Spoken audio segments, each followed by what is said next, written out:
right? If you want to watch them in the sanctuary, you can.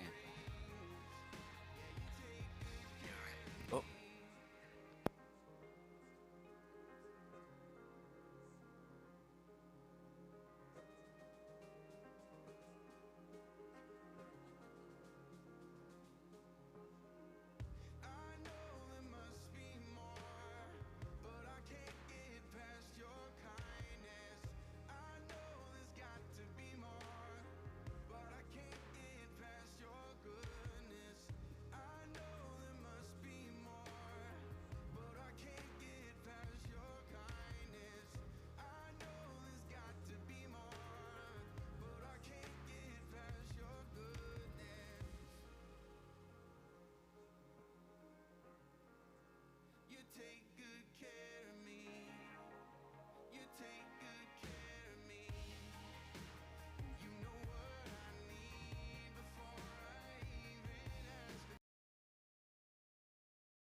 let's go.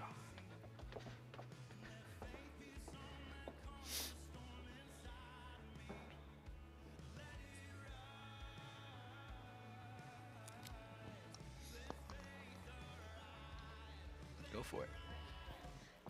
Good evening, everybody. Thank you guys so much for coming to see us tonight. We are very excited to share the vision of what the church has for LUX House, which is going to be housing for kids that are aging out of foster care.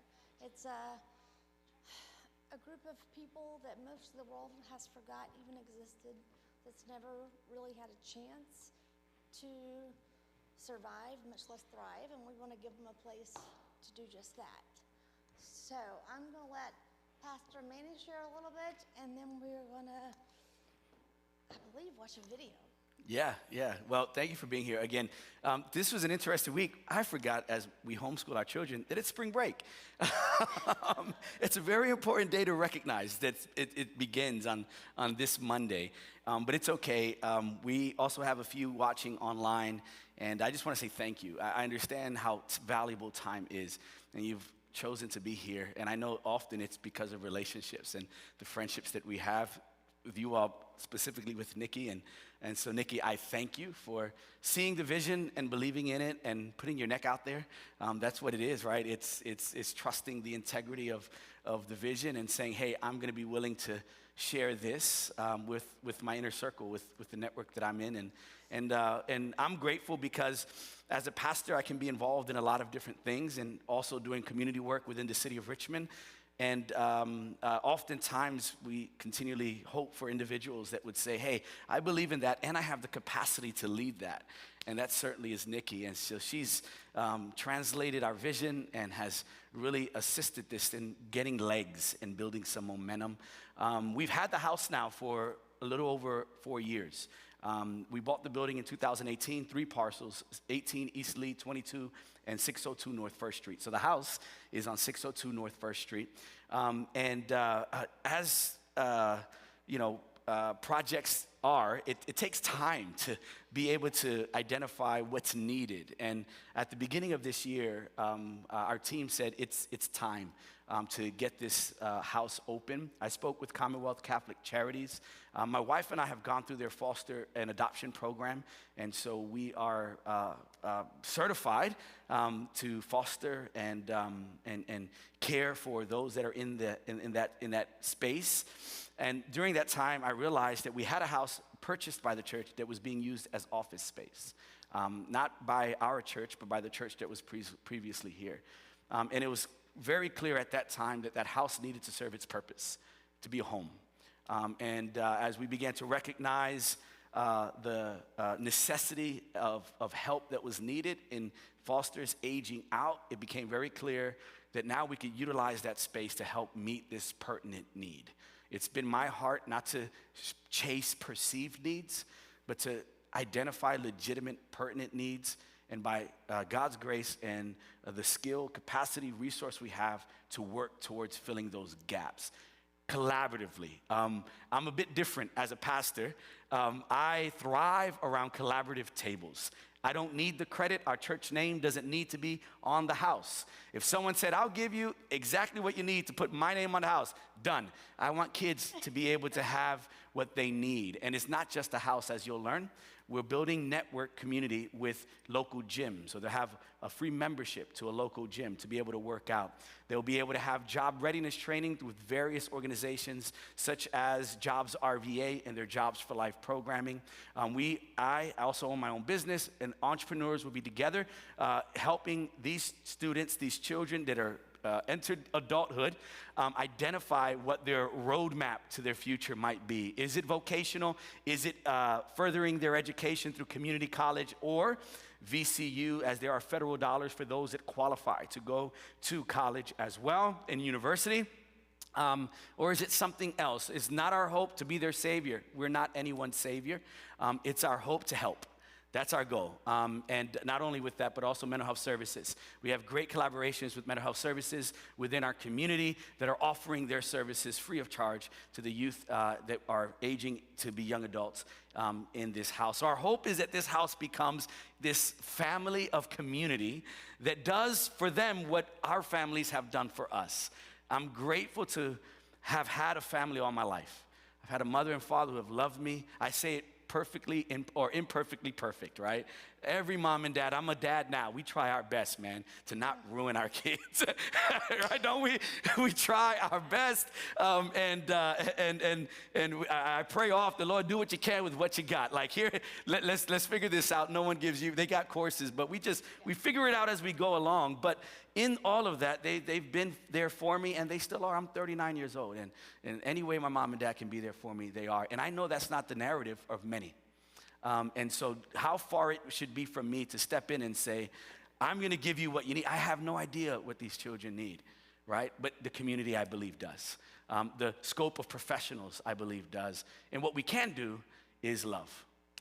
That's what I simply want to do with the team that will come alongside. So with that being said, I do not in any way want to be sensational. We're having a video, but I do believe one thing. Information doesn't change much, but heart is what leads to change. And many of you are artists, and I believe in the arts. Why? Because the arts is what moves people, right? To be amazed at a beautiful picture or the sound of a symphony or a ballet dancing to an amazing composition, a movie well produced or well directed. Those things move people, not information. Now you combine information with the arts, there's a powerful opportunity that sits in that intersection. And so there is a movie that we found, and I felt communicated in a few minutes what I could never communicate in many hours. And so if you would bear with us, we want to show this short film by a producer on YouTube who is trying to get the word out about what it looks like and what it feels like to be a foster child. If you have any questions that might spur in your mind as you're watching, you've got I believe, a notebook or a folder.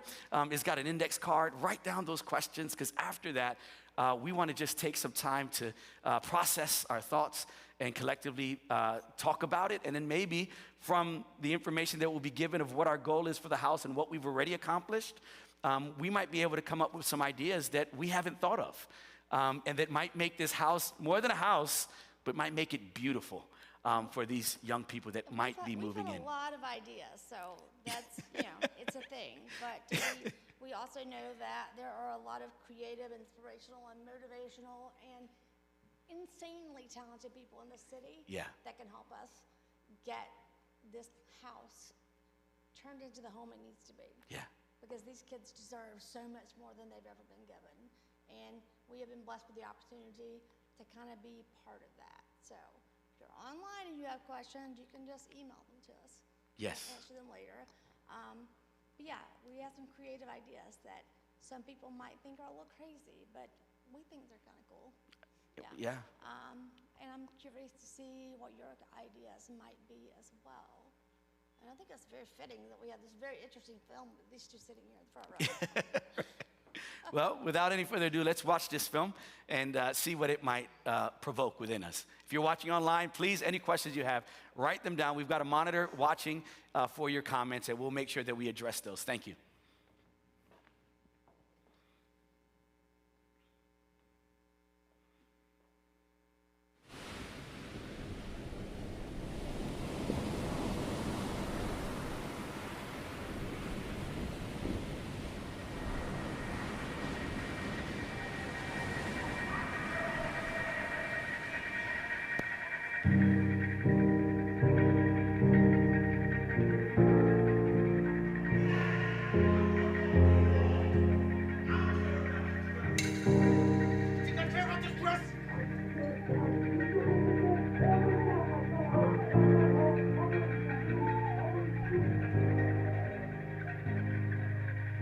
Sometimes someone hurts you so bad.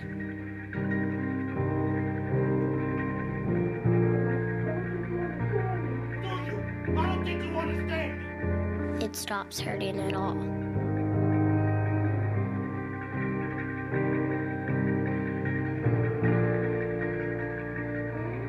Until something makes you feel again.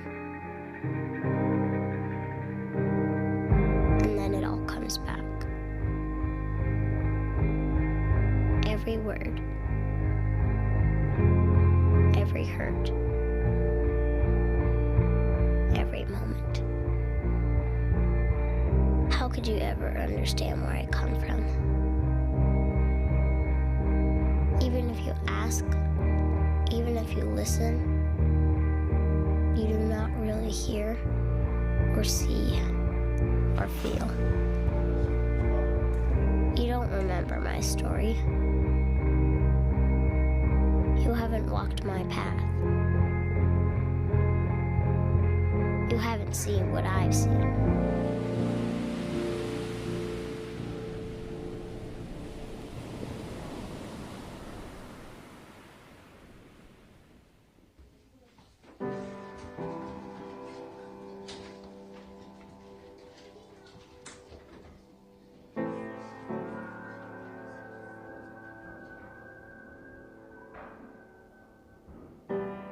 My past defines me.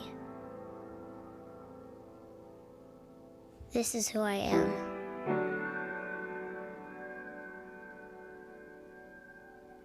I am unseen, unheard,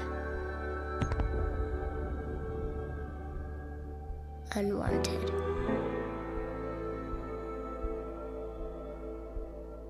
That is what I am, if even I am anything.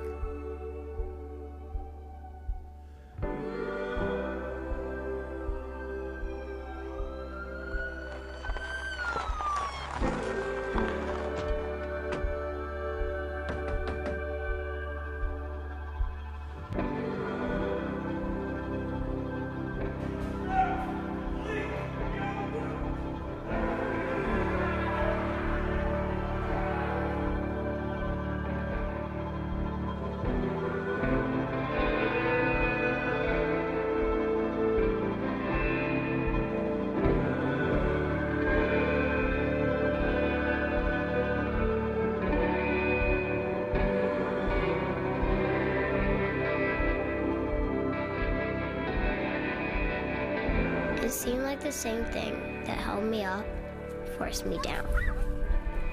And the world turned upside down, and order disappeared.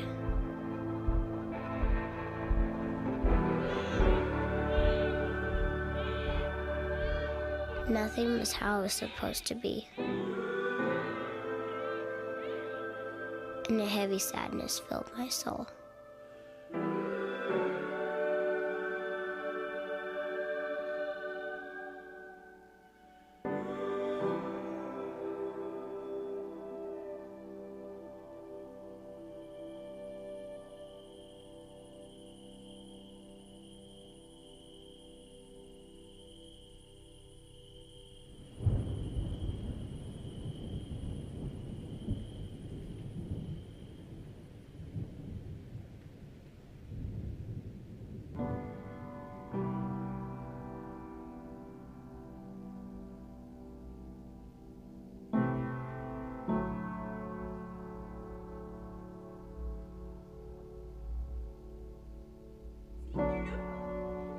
Deeper and deeper I fell within myself.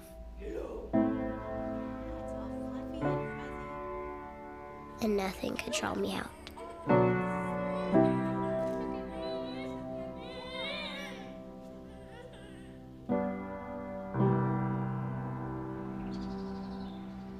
Trapped in the misery of my life. Lost in the sorrow of my soul.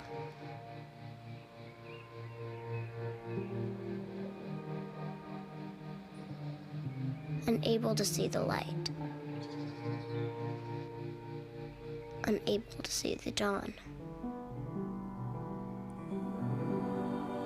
To feel. To hope. What are you doing picking my fruit? To dream.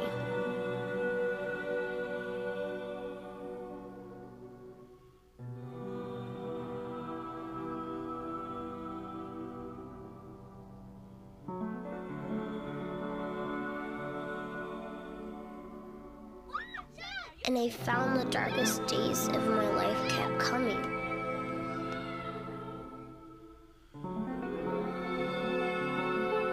The blackest nights for my soul never stopped.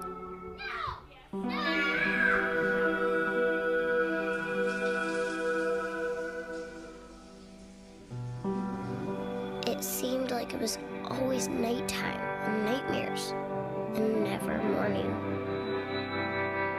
And maybe you wonder why, but mostly you try not to think about it, and try to get by, and try to survive. And all the other stuff seems so much like nothing, compared to just wanting the most important things back again. Like wishing you could see your mama's smile again, and hear her sing that one favorite song that always calmed you down when things were all messed up. Or if you couldn't have her back, at least get to take care of your baby brother. 'Cause you know he needs you, and he's gonna be so scared all alone. And who's gonna hold his hand and whisper it'll be all right to him? And who will whisper it to me?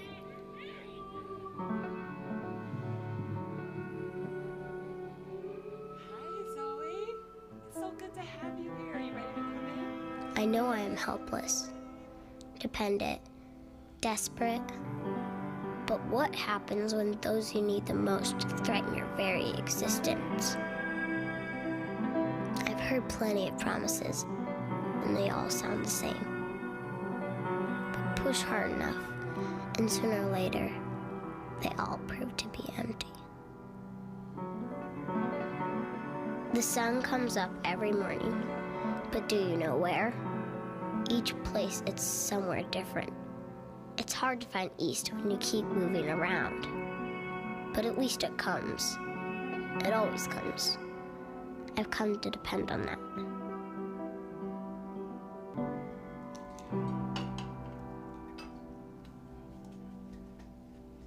And slowly seasons changed around me. And it seemed this time that maybe the world would not be pulled out from under me again.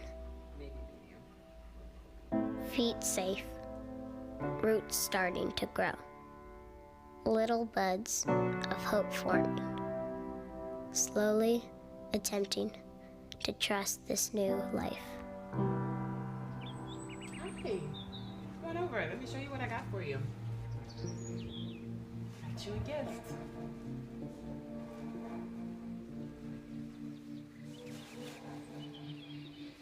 I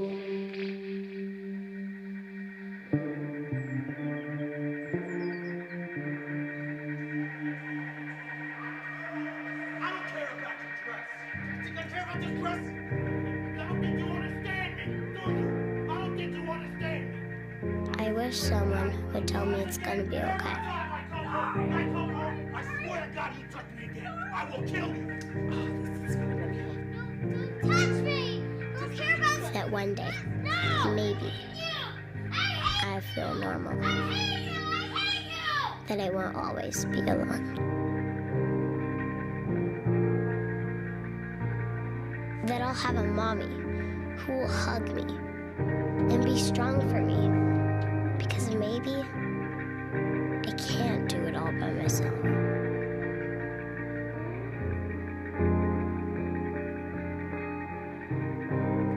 Hi, yes. I'm calling to let you guys know that I have room for another placement. Thank you so much. Yes. Okay, I think she'll be alone.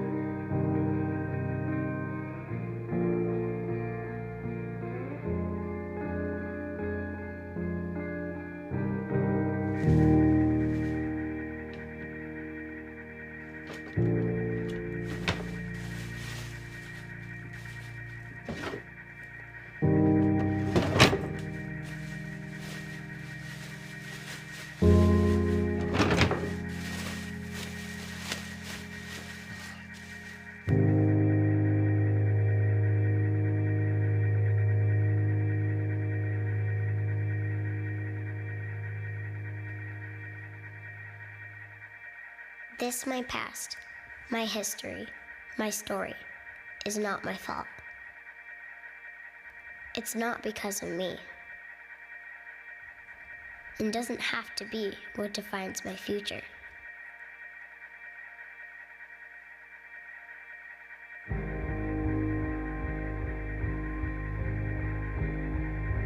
I am lovable.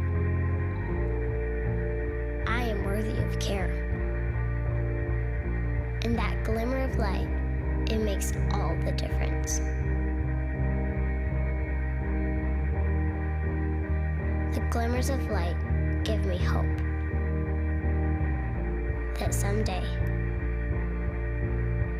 my summer will come.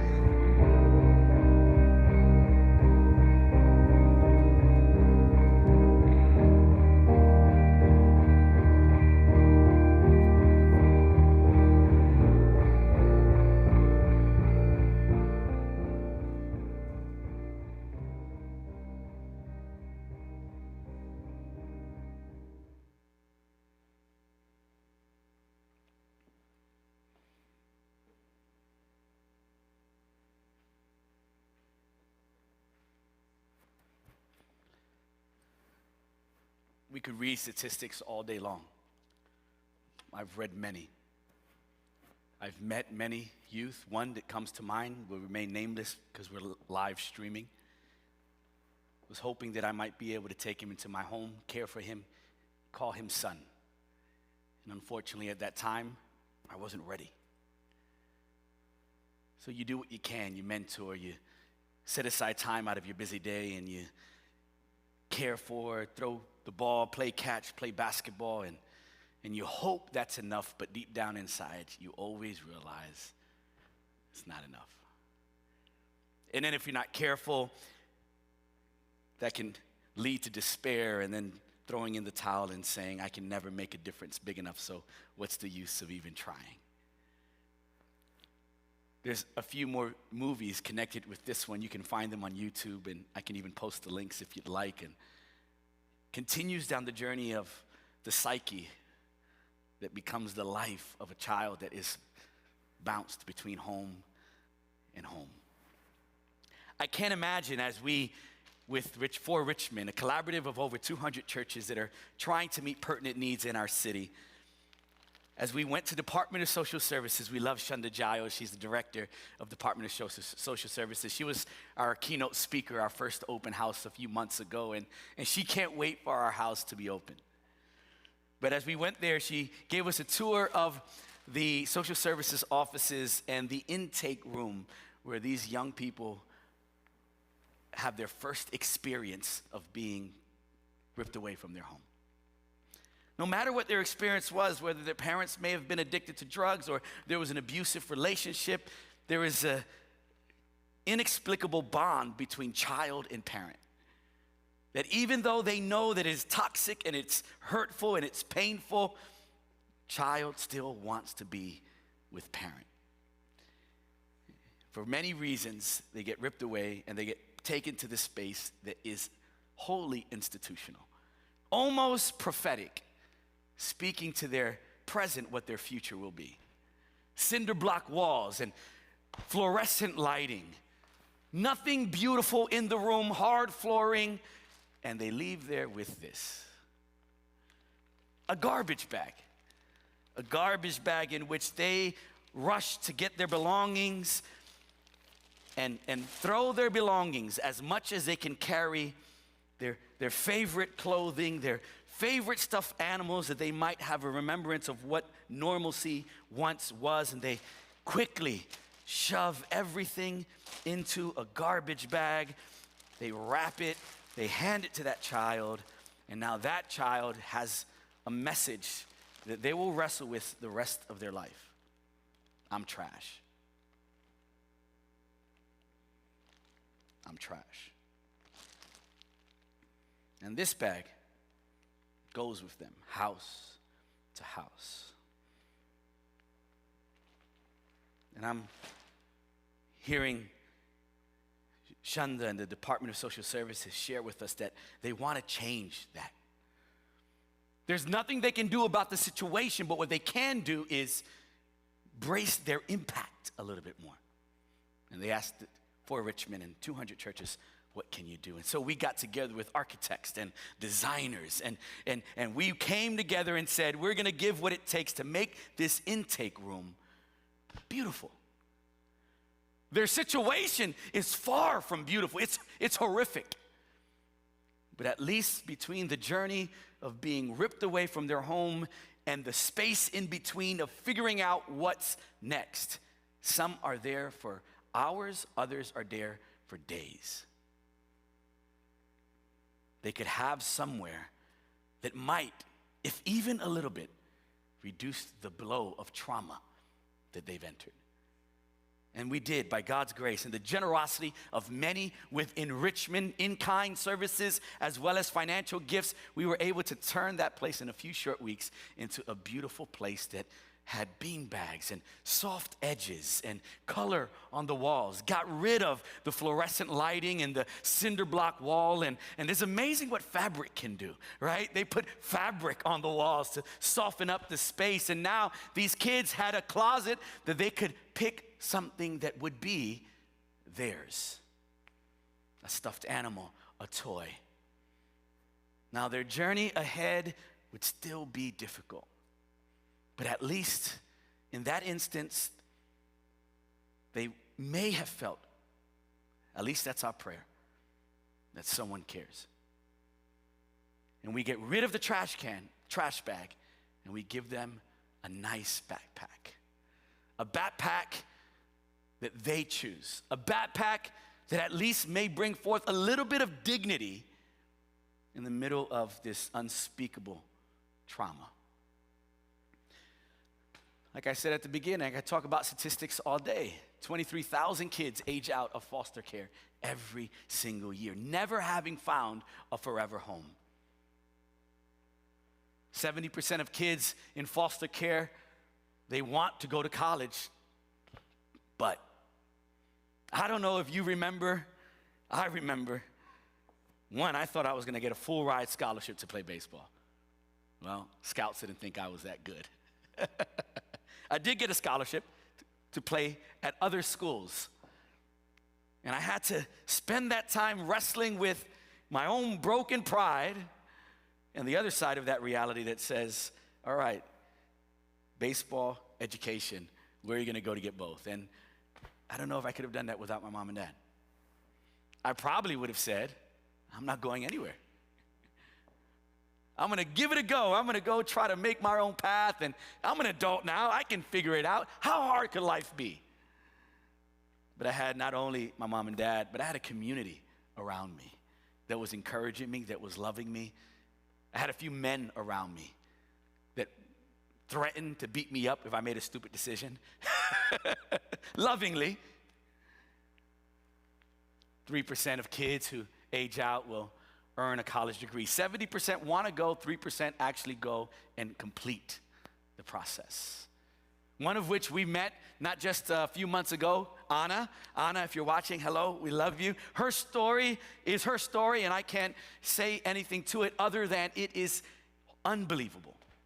What she went through is unspeakable, it's unbelievable, but she's a trophy of grace. She beat the odds, but she also, along the way, began to accept community help, of which were among the many Catholic charities. 1 in 4 of kids who age out won't graduate from high school, nor even receive a GED. And the last bit of statistics, 1 in 2 kids who age out will develop substance abuse dependencies. 7 in 10 girls who age out will become pregnant before the age of 21.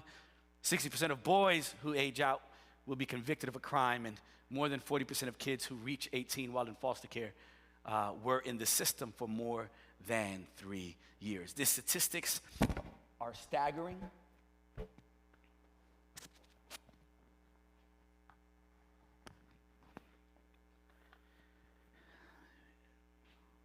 But they are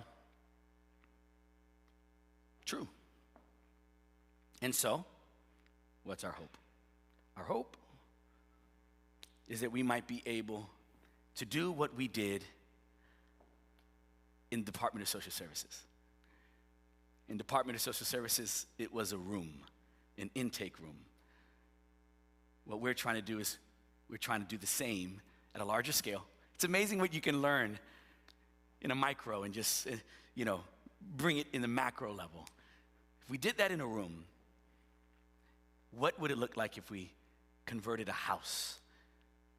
This house has 5 rooms within it, and unbeknownst to me, it would actually be set up perfectly for what we're wanting to do. There were offices set up in this house, and I brought some caseworkers in and said, hey, if we were going to do this, what should we do? And they said, you don't need to do much other than make it beautiful. You have 5 mini apartments. And you could house 5 young men or young women in this space. They could be collaboratively working together towards all of them the same goal, and that's to become healthy citizens. For me as a pastor, I am not imposing my faith on anyone, but I have to give a little bit of my story of what drew me to this point. And so I thank you for indulging me in this moment.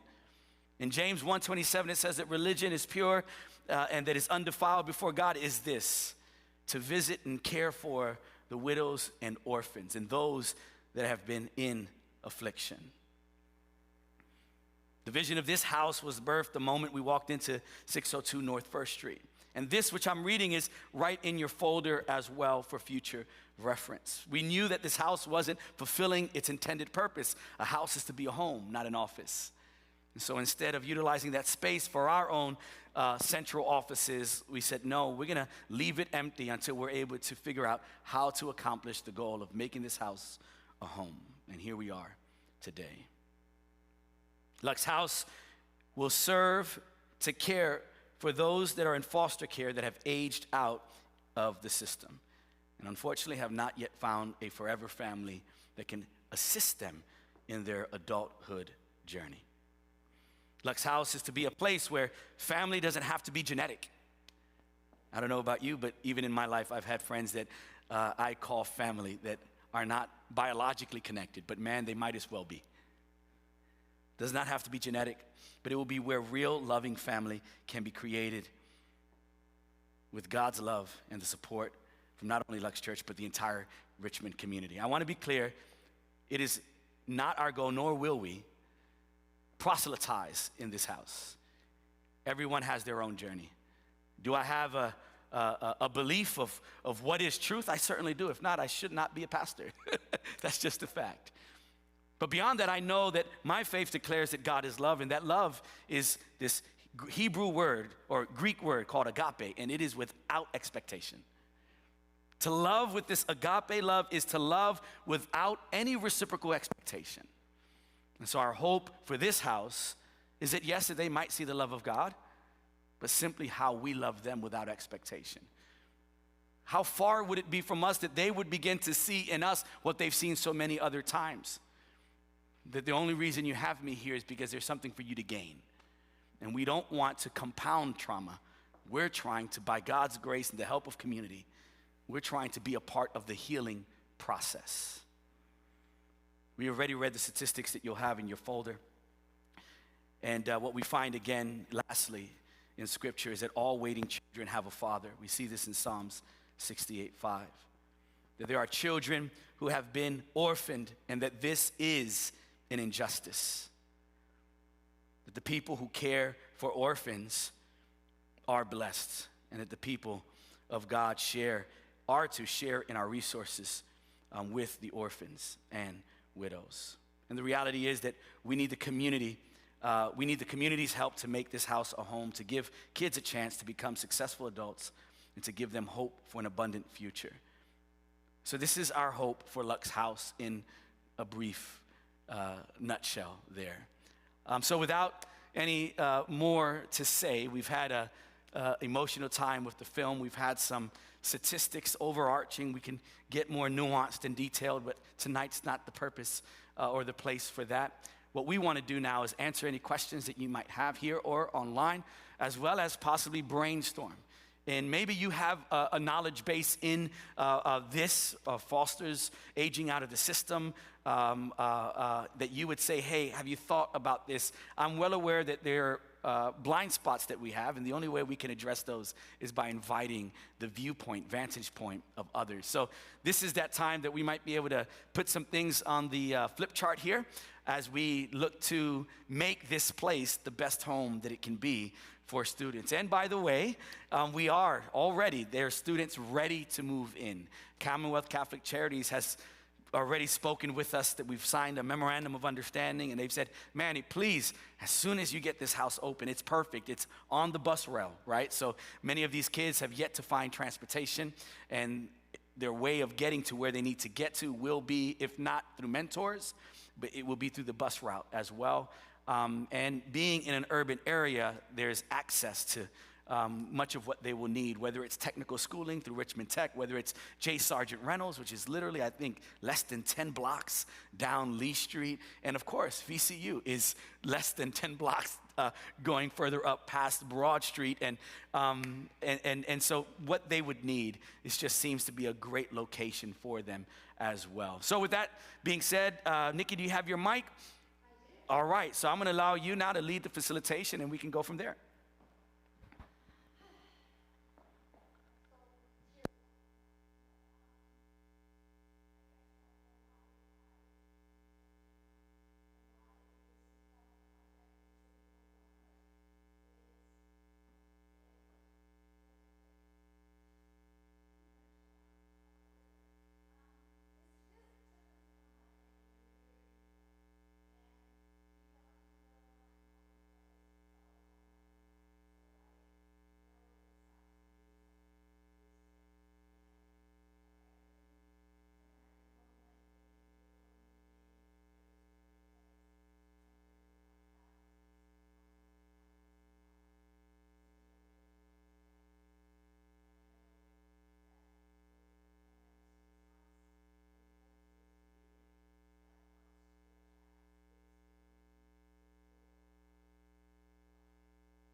that said, because I can talk all night long if you let me go, do you have any specific questions that you may?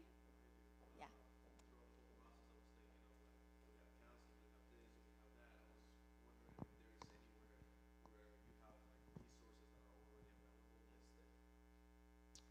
Not listed per se, because we're in that moment of creation of getting it all together. My goal would be to have all of my friends that own their own businesses. You can plan on hearing from me because we'll be looking for jobs for these guys, for these kids, young adults, whatever they are. Yeah. We're going to be looking for partners that can help educate them, that can help give them jobs, that can help be their mentor, their resources for all these things. So for someone else that works in this field, you may know exactly what those high points are. Would love for you to share with us. I mean, we have a good idea, and we're going to cover all those bases, but we're looking for partners to be part of that as well. I can be a bit more specific, which I have another list which I just wrote. I haven't given it yet. So as far as job readiness, one of our big partners is the Department of Reggie Gordon leads the Department of Financial, I forget the title. Every year the government, City of Richmond changes titles. But they have Jobs RVA. And so through Jobs RVA, it's the Office of Wealth Development. Through Jobs RVA, I'm on the council there, and they assist in creating space for individuals that are undereducated or just have been out of the workforce for quite some time to get the skills necessary to be able to be employable, at least gainfully employable. They also partner with local entrepreneurs to be able to, if the connection fits, provide work that way as well. One of the connections or the programs underneath Jobs RVA is Jobs for Life. At the Calhoun Center, Strategies to Elevate People, Tim Cole is the executive director. We partner with them. They host a class it takes 12 weeks for a class to be complete. So 12 weeks, and they have an offboarding with a debrief, identify, next steps, and then in about another month after that, they begin another program. Usually they have a Jobs for Life program in dense populations such as Gilpin or Wickham Court, Mosby, Hillside, to assist the residents that are looking to better themselves with more gainful employment. So that's one of our connections that we already have and are excited to partner with us in that space. Commonwealth Catholic Charities has a network of resources as well. That's what they do. And many of the young people that come through them there are also from Central America and Mexico as well. Many of the immigration crises that have transpired, the Catholic Archdiocese through Commonwealth Catholic Charities have taken on those responsibilities as well. And that's when they saw, we had a member in our church who said, Pastor Manny, you speak Spanish, can you help us in this space? And I said, absolutely, we can. Though they do partner with Department of Social Services as well for those that are the highest risk. So when you have a high risk foster child, Department of Social Services actually turns them to Commonwealth Catholic Charity. Why? Because Commonwealth Catholic Charity as a private institution has more specific resource for those students as well. So is that the type of collaborative partnerships you're asking for? I'm not going to release the name of the gym yet because we haven't signed a memorandum of understanding. So that would be preemptive on my part, not honoring them. They're still identifying some questions and have to push it up through the ranks, but it's basically done, but that doesn't mean it's done. But we're working to get that established as well. We want it to be spirit, mind, and body, right? That they are going to be able, listen, I don't know about you, but the gym helps me de-stress. And that's, everyone has a different way. And so I'm trying to think through the human condition. What do we need to be able to help us live a healthy life? And I think physical fitness is one of those, or at least activity, movement, whatever that might look like. And the other side of that would be, I'm thinking now as we have artists, I don't have an art piece there as well. What would it look like to expose these young people? Again, it's all to them to say, I want that. We can't force anything on them, and we wouldn't want to. But what I do want them to see when they walk in is, hey, this is everything available to you. now there's personal responsibility. Through their mentors, through their coaches, through their social workers, their counselors, that they can now be able to, I've got business professionals, finance experts. Donovan is a master's, has his master's in finance through Virginia Tech or UVA, one of the Virginia schools. He's a leader in our church, and we do financial counseling and all those types of things as well. So we want to teach them to balance a checkbook. Well, I guess that's kind of archaic now. I don't know who uses a checkbook. You still have to balance it. Yeah, but it's like online on an app, right?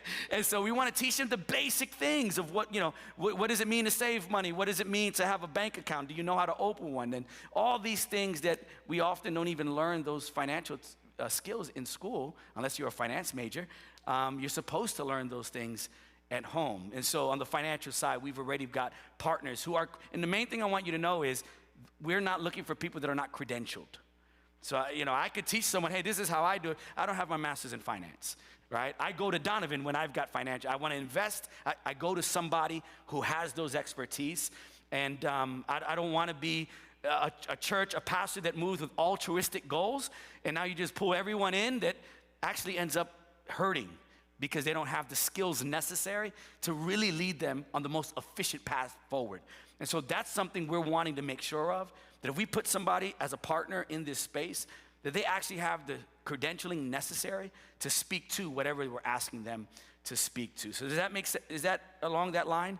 And so what I'm gonna end up doing is on our website, once we have those collaborative partners that are already with us, we can add that to the list. I mean, this isn't overnight. I say 4 years, but I've been working in the city of Richmond for over 19 years, building relationships, and now it's kind of coming to a head in a specific purpose. And that's what's exciting me. Sometimes you ask, why have I gotten all these experiences? I don't see it actually accomplishing much. And now in this moment, it's making sense. It wasn't necessarily for my own benefit, but for the benefit of these youth and young adults that will be coming into our program. I'm sorry to interrupt, Nikki. Okay, I just had a light bulb to go off. Oh, that's why all this crazy stuff has happened to me. Yes. Yeah. It comes together for a reason. And for those that know me and that wonder why in the world they asked me to be part of this, considering my life or whatever, it's because I'm good at connecting people. You are. I'm connecting the dots, but I'm just finding the right dots to connect. So anyway, that was my little soapbox. So, and one of the things I see with this as well is, like you say, it's a reason to pull these resources together into one space, but it's resources that we are kind of designing for the young adults that'll be in the house, but the resources that once they're in a list, can you imagine how impactful that list would be? That's right. Because there's lots of stuff out there, but it's really hard to find sometimes. Yeah, and I think what you're all of us saying is that again, because you're what's when they get out 18 years old. Yes. Okay, so 18-year-old, and so to understand the economy and money and balancing your checkbook, maybe there could be a grant where they would have a budget for their house. So it'd be like a way for them to learn how to pay rent, buy groceries. They don't necessarily need to have extra money right now. Right. And then after a few years, they really develop the value of the dollar. That's right. So that's from my experience, like living in commune situations or art houses where, like you were saying, it was more than your fraternal family. There's just such a camaraderie, and having a budget like that, where we're like either growing our own food or going, okay, there's 8 of us, $50, okay, Yeah. doing the tacos again. Right. Ramen. Here we go. Yeah, big can of tuna. I like ramen. No, I do too, but is it expensive? We were to the point where we were dumpster diving. Wow. Because it was in a sort of Santa Barbara was sort of affluent area, so the health food stores would throw away cabbages and you peel a few leaves off, and they're fine, or a little bit of rotten almond butter, but it's fine underneath the. Yeah. So we really established a sense of community, and so even though we're all putting ourselves through college and art school and film school, like everybody was broke. Yeah. Somehow we all ate really well. We got to see other film shows, and a lot of us taught and TA'd and came out of there with like a real sense of, and so give them goals, like a short film, like, okay, we're gonna make a film. So also like I don't know how you would really approach it without signaling to other people that not so much curating it, but so like-minded, so okay, we have 5 film students, and then we have a scholarship Yeah. that you can get out of this, and then you get brownie points for saving money for something that you really believe in, something that I love you that. belong to, rather than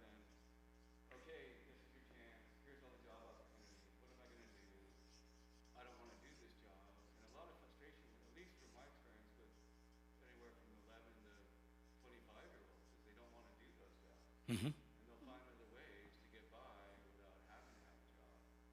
Like, my age, when I grew up, like you were saying, there's people around who were just kind of knocking on the head, like, Yep. none of my, but like, come Yeah. on, boy, get up there, get a job. Yep. You got to pay your rent, Yeah. So going through that and putting myself through 6 years of college and studying in Europe, so I never had any help. Yeah. But there's just a will, there's a way, So and the only thing that got me there was just like just really saw that Yeah. that's who I am. I'm an artist. Yeah. I'm a filmmaker. I need to do this. And I was studying sculpture and when I was in Italy and going to all the cathedrals and this Yeah. sculpture and these man. It was and I was in Santa Croce and Florence, and I was sketching the altar, and my whole class left. I didn't even notice it. The doors closed behind me. They locked you in. Full processions of monks and hobbits, and the priest, and the frankincense, and I don't know if anybody would ever know if they were locked into like I was. This full altar, lower, Right. and it was the most profound sense of God in my life. Yeah. It just Yeah. And next thing I know, this big hand is on my shoulder, and I look up, and this monk was probably 7 feet tall. He just stood up. Graciously telling you to get out.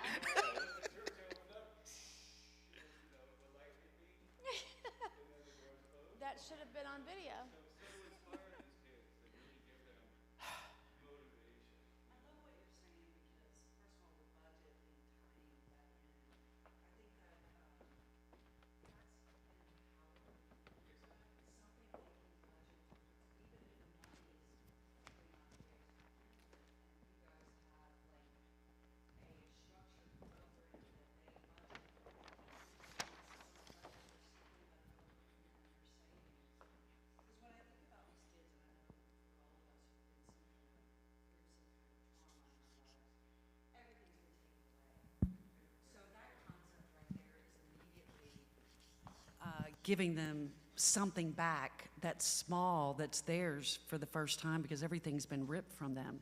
Something that they can build on. So immediately it establishes some sense of empowerment for them that can grow and develop from there. And then my thing is, first of all, this all sounds really cool. I just love what you guys are doing, and I'm excited. I think this community is perfect for it too, and this city. For me, so I'm the producer of the Richmond International Film Festival and Music Festival. I have a couple of other companies too where I develop writers, but I work with a ton of businesses in town. We also have an institute, the Riff Arts Institute. And we're doing leadership development training through fellowships and grants and apprenticeships year-round through that. So what's interesting is what I've seen through the years is even though it's film and music, just like producing the festival, it's 10 businesses in one. Right.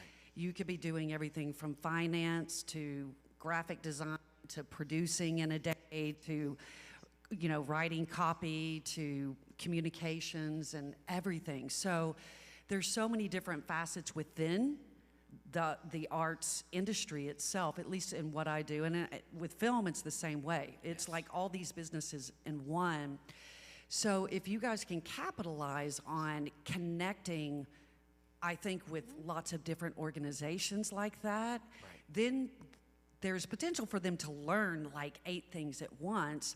But I think the key for us, what I've seen is that explorative sort of process for them. Yes. So one is meeting the initial need just for sustenance and a job. The other is to give them their ability back of dreaming That's right. again. Yes. These kids have lost, they can't dream, right? Like, so, and within an environment like that where they can explore different areas of the arts and business and all of that, just to try it out for a week. So maybe rotating, kind of like what we do is rotate, they pick the top 3 things they might be interested in. Then in some cases, we'll either do a fellowship, but in some cases, they'll kind of develop from there, and I'll match them up with a leader, a business leader in the community where they'll go in and do shadowing. Or if they graduate through the program and get to a certain level where they're like, no, I want to learn more about this. No, I'm not interested in that, this. Or these are my top 2 or 3 things. And then it's matchmaking from there. Okay, let me call my colleague, put together a week program where they go and shadow.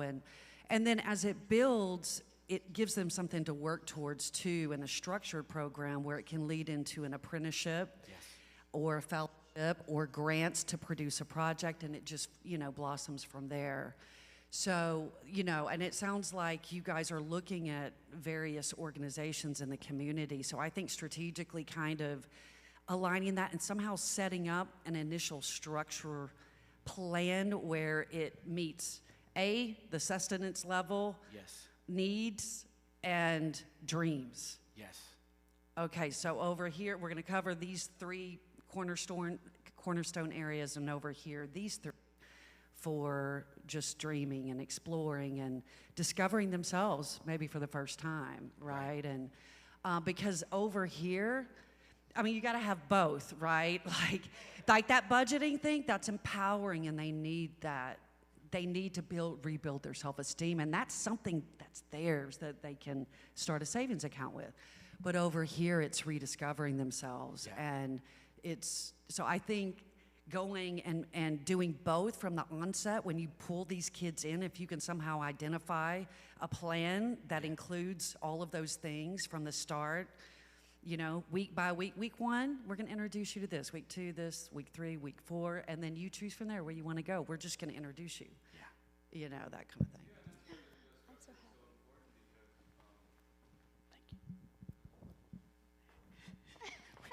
happy. We want to chronicle what we've got. So. But the voice. No, I was just saying that's exactly what we're both agreeing on, and I think too is that structure is so important. Yeah. Because dreams aren't free. Yeah. What's free Great point. is the freedom to think for yourself. Yeah. And then develop dreams on your own from that standpoint, and by sticking with, I think right there is a really nice map. Yeah. Just to start with. So. Yeah, I think that's the root of a loving relationship, is to encourage those that are looking for what is their passion. You've heard that old saying, it's cliche, if you find something you love, you don't have to work a day in your life. And by God's grace, I don't consider myself working. I own a business, but that came out of a passion of wanting to help prisoners that are exiting prison, to help their bottom line. And it's helped me in my life. I get to pastor and help, build the church around the world, in dangerous parts of the world, Afghanistan and the Middle East and Haiti and these different places. I never thought I would travel to these countries, but I found something I loved, right? And it allowed me to, doors began to open in that space. And I love what you said, though. There's a price to be paid. And so if we can take care of the pertinent need of sustenance, and now they're secure. Because I think people don't dream because they don't have security. And once they are identified as, I've got these things for the first time, I think it opens up a whole nother opportunity, which that's what we're hoping for, of being able to, okay, hey, well, I've always wondered, what does it take to be behind the camera? What would that look like, right? Not just to be a movie star, but how many producers are out there or directors are out there that the dream is just never had enough time to be cultivated. I think it's fitting that we've just had you all here today as artists, because that's something, honestly, that I've always been just so, I love the arts. That's part of how we designed the church. We had a few Richmond Ballet individuals do which we're changing the stage, because I put drops in here for electrical, and it's horrible because I'm like, oh my God, you're under contract and you're gonna be on this stage. I don't think you should do it. Do it on the floor. Don't twist an ankle on the stage. So I've called my guys and we got to redo everything.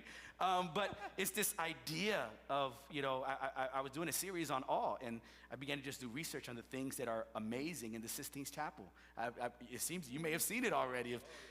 Michelangelo, it took him, I think, 4 years to do it. It's taken over 15 years to renovate it. Why? Because they can't duplicate what this artist did on his back for over 4 years on a ceiling of this cathedral, and you walk through that space and you're mesmerized. You may have walked in sad, you leave inspired. And so for me, that's the hope that I have. Motivation is great, but that lasts for a day, maybe a week at max. But if you're inspired, that could change your life. He didn't want to do that. He was under contract to finish those paintings. Wow. Oh, that changes. That it was just irony for him. And that's why a lot of that figurative work is like that. Yeah. If you really look at it. And then also painting, I forget the technique, but it's wet plaster.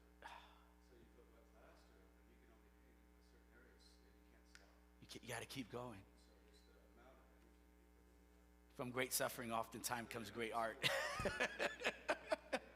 So to hear that, so that's what I love, that of identifying some possible pathways that they might be able to follow as they, go through their time within our house, which is important because they will have a limited amount of time in the house. Each student, due to federal regulation, will have no more than 3 years in the house.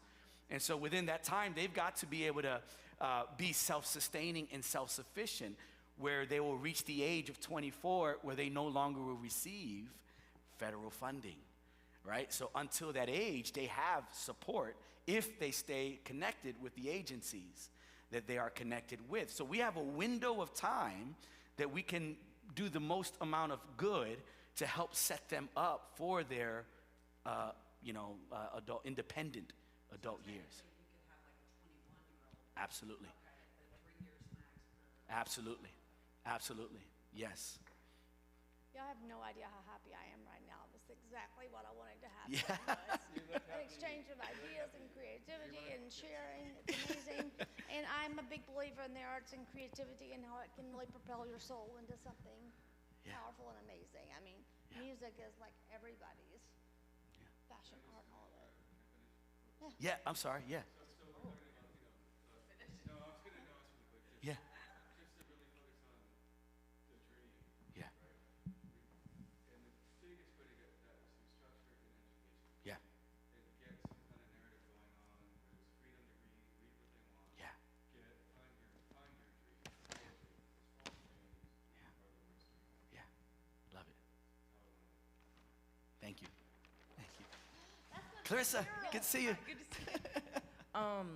So just, I guess it's not a story time, but I've just been reflecting a lot, thinking about what you all are doing. And when I moved out on my own, I rented a house in downtown Richmond, and I called it the Love House on Home Street, where I would take in girls that didn't know how to, I didn't even know there was options like that. Yeah. They never were in the foster care system, but their home life was just neglectful, and they needed a place to transition. Yeah. And I think I had 6 girls over a year that would transition through that. And I think what I learned in that journey was the practical. One, learning how to use the bus system, because she had no identification to even be able to go get a driver's license. Yes. So just like thinking like we lived near a bus line, specifically so that they could get on the bus to get to a job. A couple other things she didn't, her mom had ruined her credit before she was 18, and so we had to spend a lot of time navigating that. So even if she wanted an apartment, she couldn't have gotten it. Right. She would have qualified, but all of that. So taking time to like put her everything, identification back, social security numbers, all of that. Now I know some of this, students that may be going through the system that may already be taken care of, but those things were barriers, and we learned that getting a library card and a voter registration card was great to help get jobs. Yeah. If you didn't have a driver's license, it was some type of identification. And then just some other things was, one, the whole process of them learning how to live together took a lot more time than I realized. Just the dynamics in the house, people stealing stuff, all types of things. The orange juice being drank in, in the refrigerator. Learning how to cohabitate. That's not with a family. Sure. It's with roommates. And so I remember dealing a lot with like conversations, like what's appropriate, what's not. That was always a very interesting thing. Also, they were at drinking age. Yeah. Like some of them were, some of them weren't. So like helping them understand that. And then the other thing was while she went to work, She started doing coding classes. Yeah. One of the girls, and now she has a job in tech. And Great. so that was a big deal, taking as many free coding classes as possible. Especially women, they have so many options for them to be in tech right now, Yeah. especially locally. There's a ton of tech companies. So I love the arts too, like that balance of like there's arts and there's tech. Because tech, they can take classes and not have to go to And college. be certified. And be Right. get certifications and all of that. And then the other challenge that we had was siblings. So there's this innate thing where they know their sisters or brothers are still in the system. And they can sometimes make unwise choices trying to help them. Yep. Loan money where maybe that money's not actually getting to the sister or the brother. Because I know when they were living in the house, I got tons of messages from family members trying to get money from them. And knowing how to navigate that family relationship now that you're on your own. Because in the system, I think there's a lot more barrier where they don't have contact with family, but now you're out, no one's really regulating that or, monitoring that. So the family relationships, helping them understand you don't have to feel guilty about sending money, like, because they know now that you have a job and that you have a place to live, and also making boundaries about who can be in the house, Like minors can't, like your sisters can't, you need to go visit your sisters, they can't come here. And then the last thing was we used Craigslist for donations. So I would put just on Craigslist, like, we need a bed. And a lady just like shipped a bed to the house. Like it was that simple. It wasn't like this big donation campaign. It was like, does anyone have any of these items? And people were willing to help just through Craigslist. It was very low maintenance and didn't have to worry about it.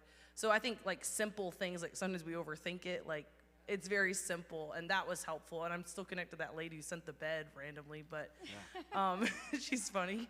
But yeah, it was just little things that like you don't think about the housing dynamic and like all of that, because if they're cohabitating, like those are the challenges. If they're not getting along, they're gonna try to leave as quickly as possible. But those were some things that I think I wish I would have had more thought through, but that's just lived experience too. Could we add a Code RVA? I need to reach out to the director of Code tech. RVA. They do great work, and I just followed, my daughter is actually learning Python. She's got interested in coding, my 14-year-old. And there's a group on Facebook, Coding Women, something of that nature. And that they are, professional coders in various companies, and they're looking for kind of like a fellowship. They're looking for these young women and even teenagers that are saying, hey, do you enjoy this? Do you have potential? Let's see what you've got. And they'll help them along their journey as well. So even, we don't know just yet. Last I heard, they had more males that needed housing than they did females. So that's what we believe will end up, and it'll be all of one gender. So if it's either going to be all women or all men. And then even with that, as we build our expectations for the house, those are great thoughts for us to go through to be able to bring up on the forefront. The Greatness in You is a behavioral mental health company that we are great friends with. Actually, one of our elders here has run the business for over 17, 18 years, maybe it's 15, between 15 and 18 years. And so the goal there, even if it's not with him, with a connection, is they'll have a counselor. So that now those types of things is that counselor is there technically. I don't know if you know anything about behavioral mental health, but it's like 24 hours. They've got access to that counselor, whenever they need them. Sometimes it's to talk them off a cliff, proverbially, right? They're going through a crisis, and they haven't yet garnered the skills for crisis intervention, and so they call that individual, and they know, okay, let's talk this through, let's process, how are you doing, before they identify if they need to come out. So we are considering that because, again, credentialing, really, we can love individuals well, but there's something that individual as a professional can do that I won't be able to do. I can love them, I can listen, I can do all those empathetic things, but I don't have the know-how to really help them de-escalate whatever that crisis is. So we're grateful to already have those important pieces there available, and they'll be able to get connected to them as they move in, and they'll know, hey, you're not alone with the community, but you've got someone specifically that you can reach out to, and they'll build a relationship from there. But those are great, very just intentional. More Yeah. Oh, yeah. love relationships too, because now that they're not like that. Sure. Visitors coming over, and you're just like, There's definitely got to be rules around Yeah. all those things. yeah, just like expect. Well, the hard part of that is as well is that they're 18, right? So there will be no caretaker in the home. They're adults. And that's one of the main reasons we said we could do this. Anything else, you have to have 24-hour care. It runs into a whole nother kind of HIPAA medical sphere of that space. These students live all over Richmond. They rent rooms, they rent apartments, they're all over. And so what these organizations, DSS and Catholic Charities, are saying, man, we'd rather them have a space of someone who we know so we can work collaboratively around them, right? And the Catholic Charities like, well, I live 5 doors down. So, I'll be checking it. How you guys doing? But not to invade space, privacy, not any of that. But just for individuals to recognize, it's like, this is what family is. We're not gonna infringe, though it might feel like that sometimes. We all got that family member that's like, I love you, but leave. So we've been thinking through that process, but how do we honor them at 18? I'm big on honor. How do we respect them? How do we honor them? But yet also, we know how we were when we were 18. How do we, mitigate any possible issues that could even end up to be legal issues? Yeah. Underage drinking, that can escalate to other things, and so we're prayerfully considering that as well. Yeah, it's just like the things that you forget that you're like, oh. Yeah, no, those are Yes. great. Yeah, with the goal of building in a lot of responsibility, which goes back to that structure and the need That's and right. the dream, is there's responsibility associated with the space. That's right. So, and That's right. with, what is the thing, with great reward, there's great responsibility. Oh, yeah. This is a space in a home that's got a lot of rewards wrapped around it.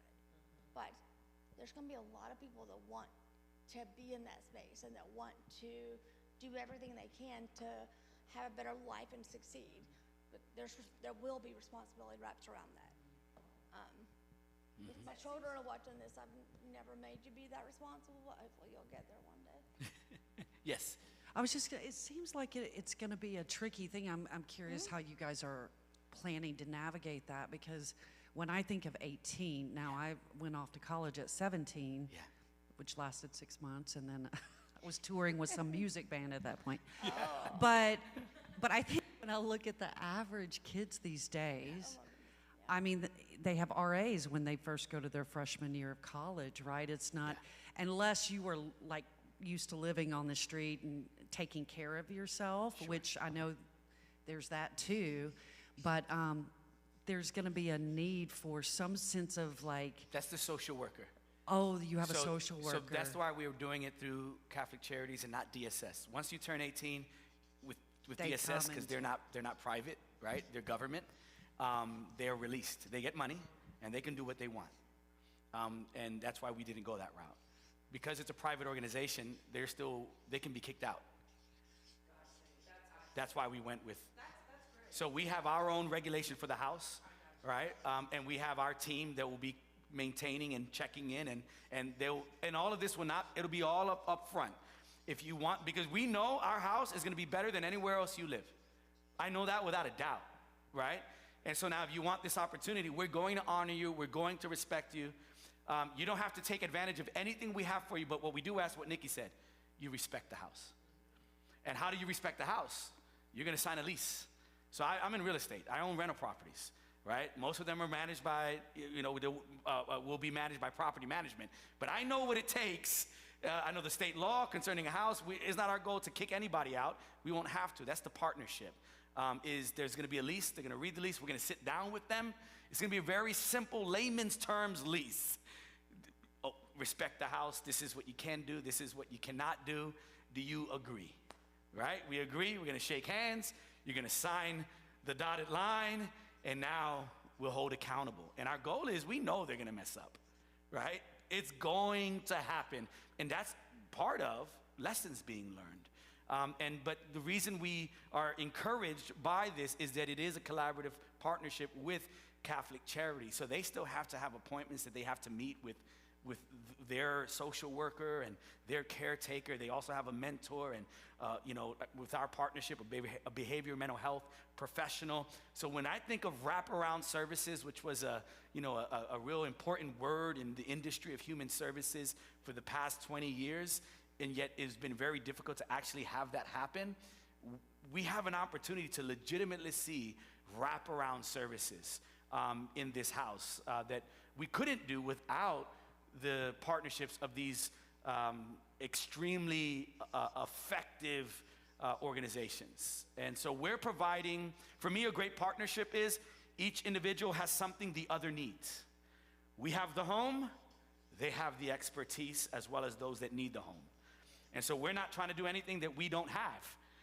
And whatever we don't have, if Catholic Charities doesn't have something that we don't, that's why we're pulling in to fill those gaps. So yes, we're anticipating that we're still gonna have issues. So they're kind of responsible. Yeah, I was Yes. curious, like, as y'all were talking about, Absolutely.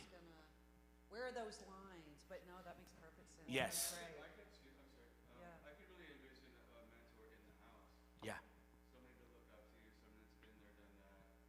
To really just be sort of the elder of the house. Not that much difference in age necessarily, but just somebody to sort of give them a sense of what this is supposed to be. Yeah. But I could see there could be some issues if you're just leaving all these guys alone in the house. Yeah. All night, all day. Yeah. I think if they have more of a role model, Sure. I don't know if that's a big gift to ask for, but Yeah. Yeah, that sounds, yeah. It could be something with Commonwealth Catholic Charities where we have a 21-year-old, right, that has proven leadership, because they have all different levels. They've proven leadership. So when I went to go speak not too long ago, there were a few young men that I met that are part of their leadership team. Right? They're already in college. They're doing well. They live on their own, right? But that might be something that there could be incentive for a 21-year-old that's already a little bit further down the path, has already shown responsibility to move in with the 3 18-year-olds who are, yeah. Yeah, I definitely wouldn't want that job. Yeah, so that's a great, if we can write that down, because I'm a great verbal processor, but I can leave here and I forget. So I love that idea of now partnering with them and saying, hey, what would it look like to have one of your older students that has shown leadership capability to, how can we incentivize them to want to live in this space for X amount of time? I think that's a great idea. Yeah. Sure. Because myself, going through those things, there was always somebody who was a little bit older, Yes. and we just grew to respect those people. Yeah. And then when it was my turn, when I started getting large studio spaces and all that, then I brought a lot of kids in, Yeah. and almost all those kids got big scholarships. Yeah. So you sort of, it's just a traded off handoff Yeah. situation. I love that Somebody idea. has a heart maybe to, go down this kind of path too, Yeah.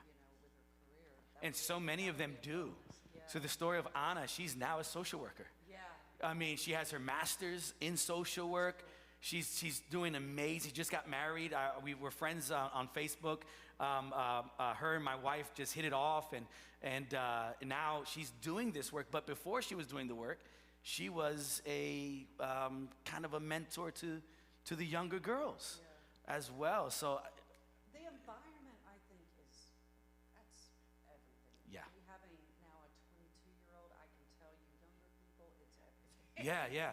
Because Yeah. there is such a drastic change. And she was raised good. Yeah. But, they, especially at that age, 18 to whatever, Yeah. they can go down a slippery slope Sure. really quickly if there's 4 people in the house that are all 4 trying to find their footing. Yeah.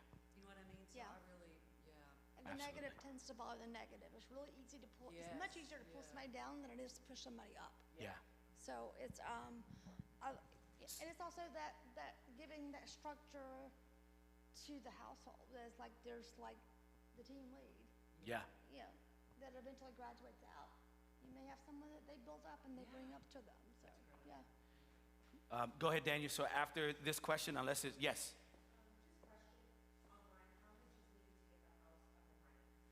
Okay, great, good question. So that's as anyone knows, with supply costs, et cetera, that can be a fluctuating number. But in your packet, we have the number of $50,000.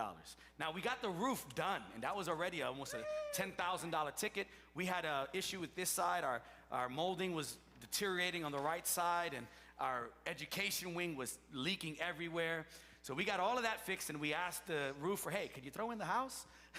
He's a good friend of ours. He was like, I could throw it in, but you got to pay for materials. I won't charge you for labor, and which was great. We got a great deal on it. He did the whole roof, and as you go in, you'll see we had a bad leak, so it ruined all of our cabinets. Appliances, I got a guy, so we got all stainless steel appliances when we finished the kitchen. But we got to redo all the cabinets, redoing all the floors, everything. You'll see it as well. So I say that to say is next week we have an electrician coming in because I want to get rid of the drop ceiling. Remember, it was offices. And that's an old historic home with high 10-foot ceilings. And if we can get rid of those drop ceilings and put drywall with nice recessed lighting, not recessed, is that what it's called, recessed? You know what I'm talking about, those canister lightings. It would look amazing. And you know these kids, they love their colors, so we could put some Philips Hue lights in there and each of their rooms, and it could look really cool and trendy. You talked about environment. But not only that, we're also wanting to consider what would it look like for design. That's something often that most wouldn't think about when you think of a house. Like, we could have opened this house technically this month.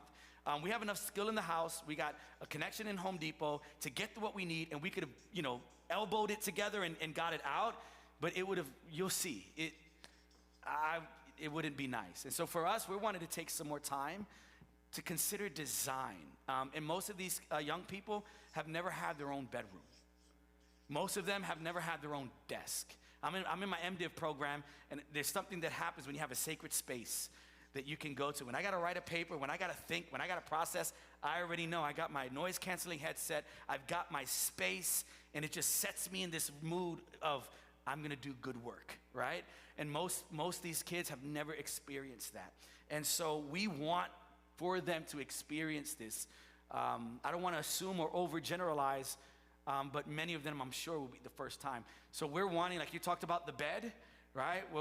We're wanting a whole bedroom suite for each room. Now, they won't take it with them, but all that would mean is, we'll cover the mattresses. They have the mattress covers, the protectors, et cetera, and do our best to keep it. And we'll see how it goes for the first year, because it could be destroyed. We don't know, but I'm not gonna allow that possibility for me to say the trash bag, right? No one's trash. And if people don't take care of something at the beginning, it's because they haven't learned to yet. Mm-hmm. And that's the thing about fostering. We entered fostering knowing that no matter what happens, we're not kicking this child out. They don't know how to accept love.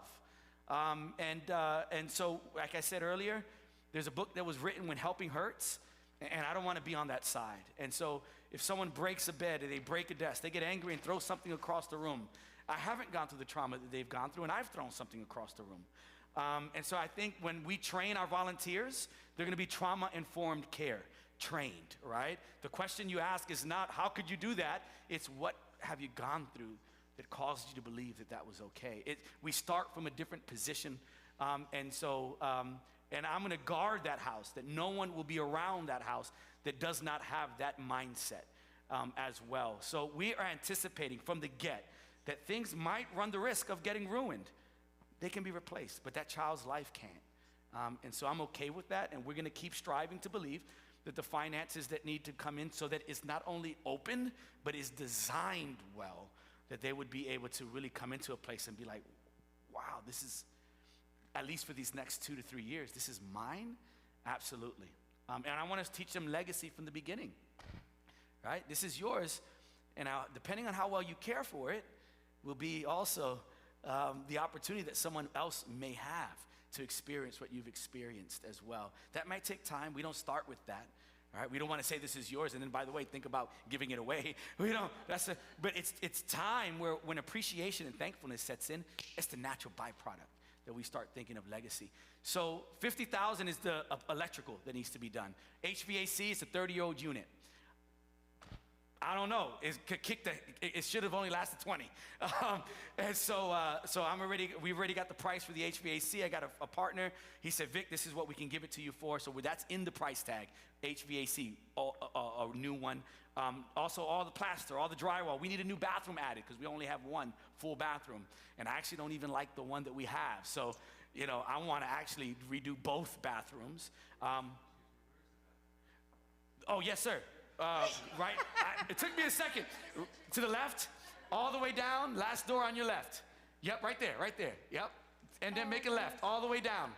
And then also, so the bathrooms, the kitchen needs to be totally redone, appliances, cabinets, etc. Appliances will be donated with cabinets, etc. And then what else do we have? Some remediation of where we had the leak as well there. So that number ought to cover all of that. We have some in-kind services. And if it's not the number, we might get in-kind. I love in-kind gifts as well that we're looking for. So that's what we're looking for, those that asked the question online. It's running late, and so I want to make sure that we honor you. If you would like to see the house, 8 o'clock is 7:59. We can walk through it real quick. We'll walk right outside, make a left onto First Street, and it's right next door. You can see the house. And then we can close the evening. And if you have any questions, you can contact Nikki or contact us in the information that's in your packet. And we can answer any more questions you might have in the future. Thank you so much for taking some time to be with us today. All right. Oh, Daniel, I'm sorry. You were so patient. No. You had a question. It was more like, I know we touched on like different subjects about following like dreams, education, and all these different things, especially now with a world that is like ever changing and every day is requiring less and less degrees. Yes. Where now different companies, different places, they don't really care what your degree is. Yep. They care more on the experience that you have and that you carry with you. And I've been a testimony about that. Like, I have not gone to college. And I've been able to do many different things just through people taking me in and giving me that experience, and it's opened different doors. Yeah. Is there any situation where these guys or girls are going to be able to have that hands-on experience? Because I know some of them might not even want to go to college because due to like low self-esteem or different things like that. But is there anything that could be hands-on where they can just jump in or stuff like that? That'll be our connection with Jobs for Life, where it's a network of entrepreneurs. And so anything from, sewing, we've got someone that's a designer, and they run a sewing shop, and not a shop, but, teaching. So they could jump right in and do kind of an apprenticeship, internship there. I've got a ton of partners in real estate. And so they want to learn what it looks like to flip houses, to wholesale, to, buy, renovate, and refi and rent. They can go on site with a few of my partners and learn what that looks like as well. We got construction professionals that own their own contracting firm. They can jump on site and begin that process as well. So for me, my passion has always been entrepreneurship. And so that's definitely going to be a part of what we've got going on here. And I think that's been addressed with really, we're going to cast the net wide and then see what might come so that we have something available in all spheres. From your very concrete sequential mathematics, maybe, accounting and all those types of things, all the way to the opposite end of, the arts and everything in between. So that's definitely our goal. I think our entry point to that is Jobs RVA and the Office of Community Wealth Building. As we go down this path, we'll be able to garner more partners in that as well. And there's lots of companies around Richmond, surrounding areas that have apprenticeship programs and trade school programs that are looking for help. Yeah. Call us, we'll hook you up with some people. So, I'm a hairstylist, I didn't go to college. I've traveled all over the world doing hair. And it's one of those things that I never thought would give me the opportunities it has. But it's what you do with it. So we just want to give them, everybody, an inspiration that it doesn't, I hate when people say, I'm just a hairstylist. Yeah. Nobody's just an anything. Come You're on. just what you wanted. You're just what God's willing to make out of your life or what you're willing to make out of your own life. Mm-hmm. So we want to delete that sentence from everybody's mind. Mm-hmm. Yep. Yep.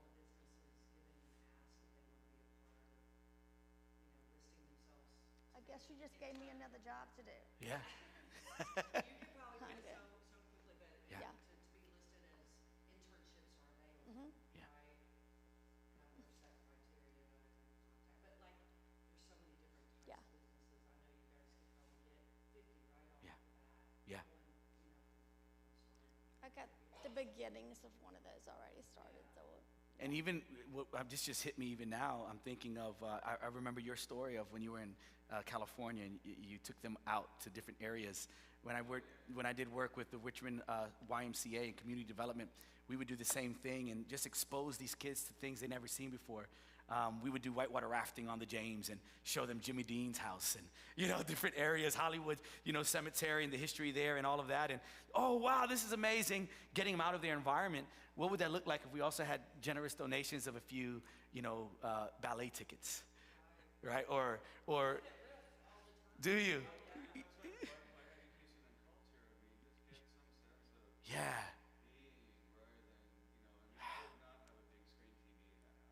Yeah, I wasn't even thinking of it. Yeah, I agree.